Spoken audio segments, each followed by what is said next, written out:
personne vulnérable, c'est une personne qui n'a pas pleine capacité pour agir au mieux de ses intérêts. Alors pour quelle raison? Parce qu'elle est mineure, par exemple. Deuxièmement, parce que majeure, elle a un handicap, qui peut être un handicap mental ou physique.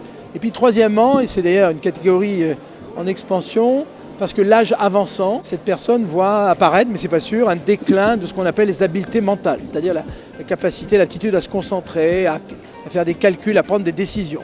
La vulnérabilité va devenir un phénomène de masse. Et pourquoi? Pas parce que le nombre de personnes qui ont des handicaps ne faiblit pas, le nombre de personnes protégées juridiquement a atteint 800 000, il est en croissance rapide, et puis par ailleurs, la part de la population, un chiffre suffit, des plus de 60 ans, qui est l'âge à partir duquel l'OMS dit que les facultés peuvent décliner, va atteindre 30% en 2030. 30%, ça fait beaucoup de monde. Les CGP, si vous voulez, ça ne s'improvise pas de conseiller des personnes vulnérables. Alors d'abord, il y a des personnes qui sont sous protection juridique. Ça veut dire qu'elles ont un protecteur et qu'il y a un juge qui est dans le jeu la plupart du temps.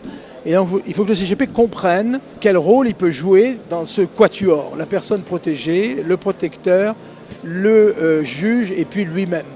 Donc il y a des choses qu'il peut faire, d'autres qu'il ne peut pas faire. Ça dépend du régime juridique de la protection.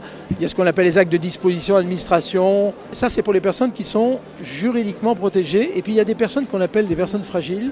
Ces personnes fragiles sont des personnes dont les habiletés peuvent décroître, mais on ne le sait pas. Et donc, dans ce cas-là, le risque, c'est que si la vulnérabilité est déclarée un jour, ça peut être au moment de la succession, les décisions qui ont été prises soient remises en cause. Et donc, dans ce cas-là, le CGP doit être capable de déceler les signes de vulnérabilité. Ce n'est pas un médecin, mais les déceler et prendre des mesures un peu particulières en ce sens.